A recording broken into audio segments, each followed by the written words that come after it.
とにかく自分に都合の悪いものは鬼なんです。だから人は殺しちゃいけないんですけど、モンスターはいいんですよ。この捉え方したことないんで、星一徹という人は力道風なんですよ、おそらく知らないかだけで、やっぱり舞台鑑賞するときに見方が広がる気がしましたよ。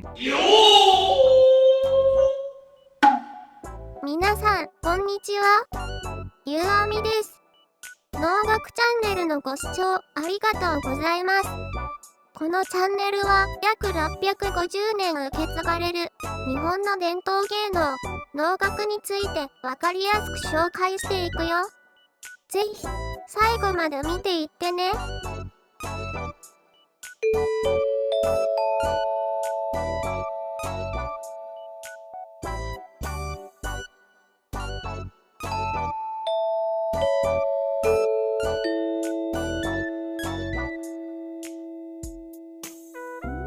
鬼というのが土蜘であっても、もみじ狩りであってもいろんな鬼が出てくるんですけど、例えば土着の民族を鬼としてしまうようなことですね。そういうのも隠れたる魂を鬼と読みますね。そうそう、だから鬼というのは、例えば影の存在、ちょっとこのもやっとしたものも含めたものに対して中国の鬼という漢字を当ててきたわけですね。もともとこれは日本に入ってきた時に、その漢字を当てたってことなんですね。そうそう、だからいろんなこの隠れた魂であると陰という、影っていう部分だったり鬼っていう当て字のようなものがいっぱいあるわけなんですけど、これっていうのは鬼って言葉は先にあって、それに当てはまる漢字をこういうふうに当ててたのでいっぱい漢字の種類ができちゃうんですね。音として鬼ってあったってことですか？そうそう。だから鬼というのが今アルファベットで書くとそういう発音になっちゃいますけど、もっと発音曖昧だったと思うんですよ。だからオヌとかですね。桃太郎に出てくる鬼も実は人なんですよねって。そうなの？ここはですね、もう解釈の世界は一旦置いといてですね。とにかく自分に都合の悪いものは鬼なんです。例えば日本書紀なんかでもよくモンスター退治の話が出てくるんですよ。そのモンスターっていうのは自分に都合の悪い反対勢力がもうみんなモンスターなんですね。だから人は殺しちゃいけないんですけど、モンスターはいいんですよ。なんか、じわっと分かってきました。はい。なんか、よくわからない怖いものとか全部入れそうな感じがしましたね。そうそう。なんか印象っていうか、だから物語っていうのは比喩の部分もありますから、例えば学校でいじめられてる子がいたとしますよね。そしたらクラスの人全員鬼なんです。なるほど。それで先生まで何考えてるかわかんないが、先生も鬼に入っちゃう感じです。先生も鬼になっちゃう。そうそうそうそう。そうです。で、それが本当の鬼かっていうか、その人にとっての鬼なんですね。そういうことですよね。だからこれは得体の知れないものに捉えたら、みんなその人にとっては鬼ってことですね。できれば排除したいかったり、いなくなってほしい。なるほど、で、それに対して、そういういろんな鬼という感覚とか存在、ここは鬼っていうのはどっちかっていうと、感覚的な存在なわけですね。実際多分この中で見たことある人いないんですよ。ただ、人の心にこう宿っているというか、ある時にその鬼が発動してしまう人もいるし、鬼というのがいなくて仏になる人もいるぐらいですね。で、例えば、こういうこともありますよね。自分は仏のつもりで接してても、相手から鬼として捉えられてるっていうこともありえますよね。そうそう。例えば星飛雄馬と星一徹。あれ、野球の鬼っていうですね。そうですよね。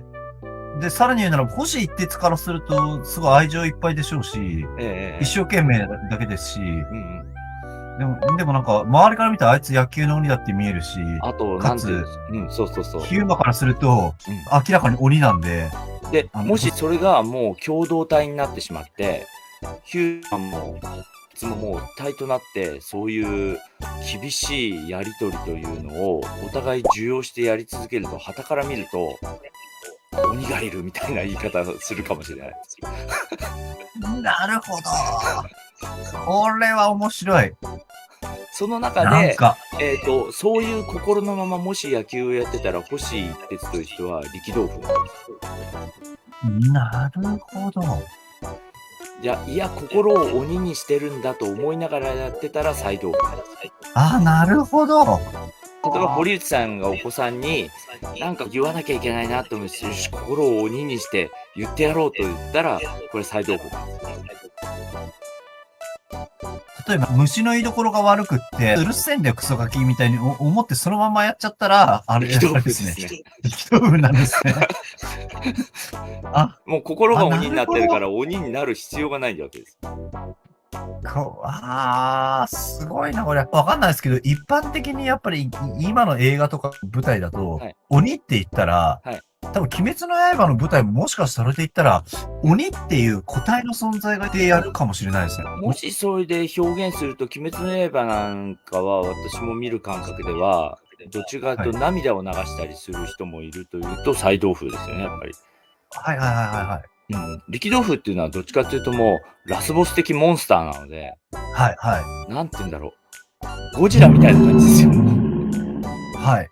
で、あんまりね、鬼滅の刃では、いなかった気がしますね。中身も、外側も全てにおいて、鬼っていう感じの人ってあんまりいない感じなんで、だから、実は力道風的な鬼の表現ってあんまりそんなにたくさん。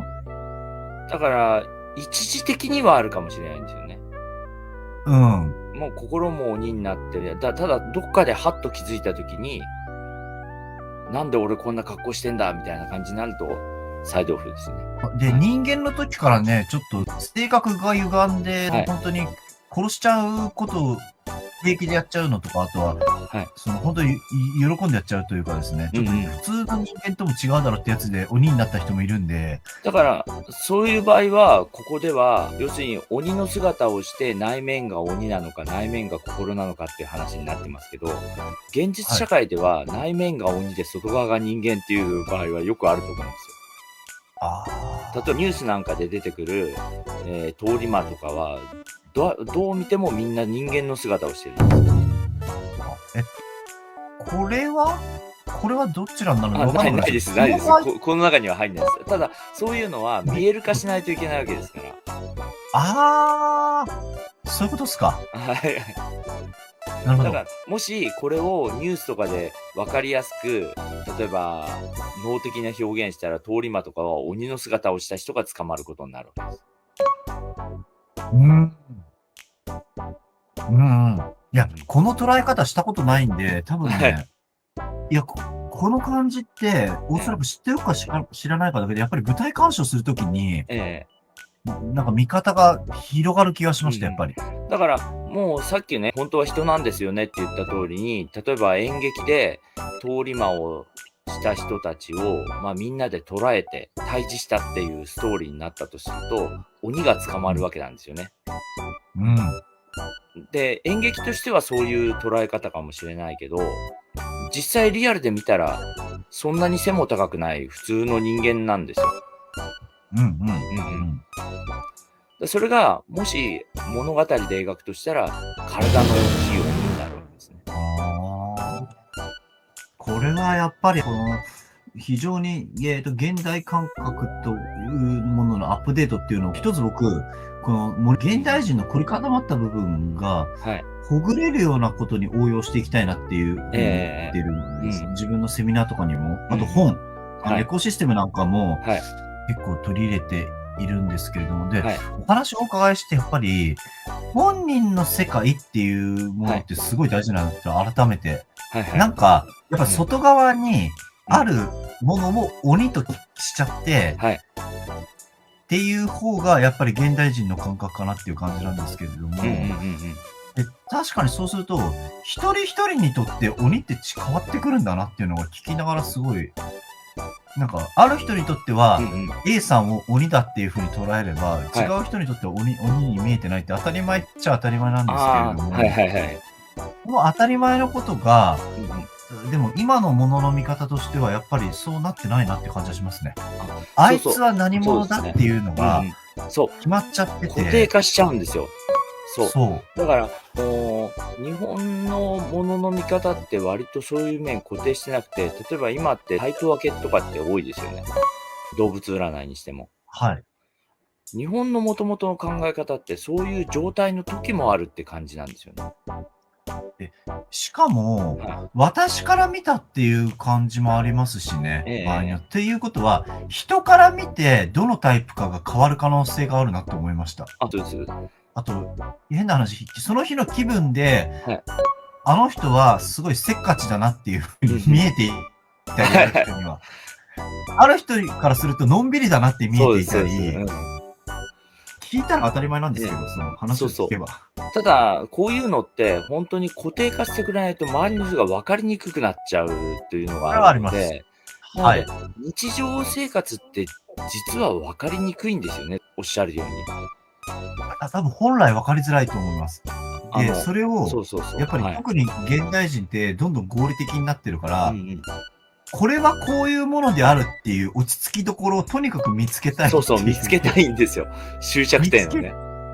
見つけて共有して、みんなであの人はこうだってなったら、そう、あの人はああだよねって言って、どんな状態であれ自分がどう見えていても、そこに一回、終着点つけちゃったらあんま変わらないっていうか。だから、変動する方が普通なんですよね。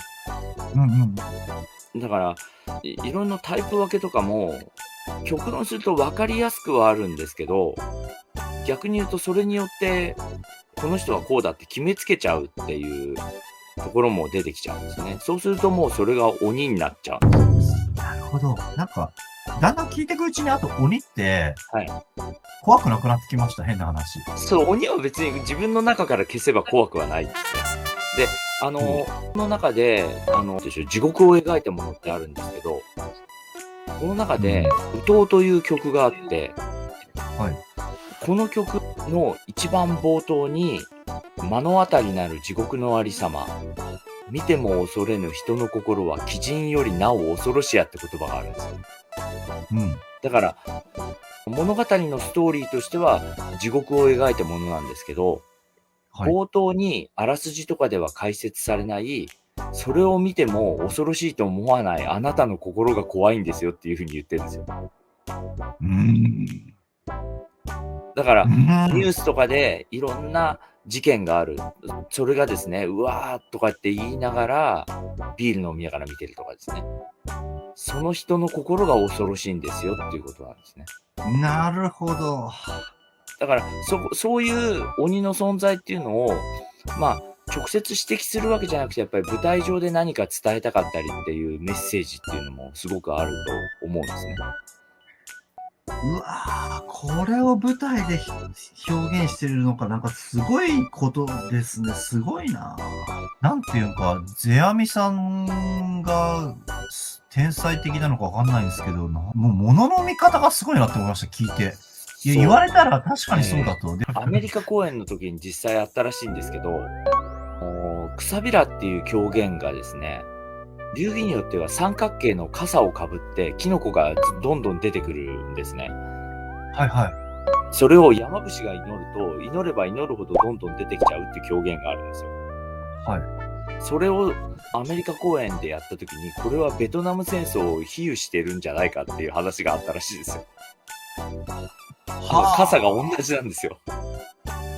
なんと。ところがそんなのはもう日本では江戸時代からやってるものなので、そんなあえてベトナム戦争を風刺した作品を作ったわけではないわけなんですけど、そう見えてしまうこともあるわけですね。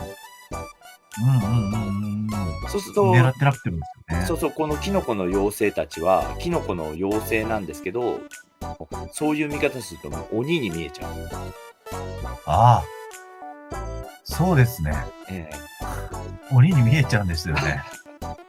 なるほどな。そして僕、肉体的な表現と、その精神的っていうか心の表現で鬼を捉えたこと人生になかったんで、聞いていくうちに確かにそうだなっていう、なんか、その後はキャラクターを見るときに、モンスターも中身もモンスターであり、風貌もモンスターで、なんか結構正義の味方って言い続けられてるな、中身も正義の味方で、外側も正義の味方っていうものが多いんで。だから、あれですよね。美女と野獣の野獣なんかは菜豆腐とも言えるかもしれないですね。はいはいはいはい。あれはそうですね。完全に。人の心を持って。なんだろうな、なんか、世阿弥的感性の、その捉え方の印象で捉えるっていうか、同時に演じてるんで明確に印象じゃないっていう部分もあるんですよね。なんか演じてる人にとっては。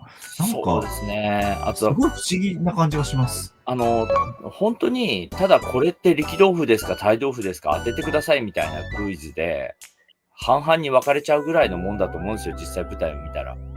はいはい。演じ手としては、して方は明確に何か意識している方もいるかもしれないんですけど、それは曲ごとにも組み込まれているものなので、その曲を演じると自然に力道風的な動きになってきたり、菜豆腐的な動きになるもので、菜豆腐にしよう、力道風にしようって考えてる人は、まあそんなにいないと思うんですよ。ちょっと全員聞いたわけじゃないですけど。ただ本当、それよりも、もうちょっと鬼っていう全体の象徴で、演出としてはリアルに怖がらせる鬼の中にも、やっぱり幽玄という見どころ、例えばこれを例えて言うと、岩尾に花が咲いているようなという言い方をしてるんですね。だから、すごく怖い中にも、なんかハッとする綺麗さがあったり、目を引くところがあるっていうような、これは僕のビジネスマン風刺家電の教えの中では、仕事に厳しい人っていうのを鬼というふうに捉えて、それでなんかふっとね、空を見上げている夕日を見ているとかですね。そんなのが一つの幽玄っていうのになるのかなっていうふうに解釈はしてるんですけど。堀内さんも多分編集者が 100% 編集の鬼みたいな人で、もう編集のことしか話さなくて締め切りしか言ってこないみたいだったらどうですか？ちょっともうきついですね。たまにはちょっとお茶どうですかとかね。そういうのがなんか、それほっとするんですよっていうのがなんか花になるっていうんですか。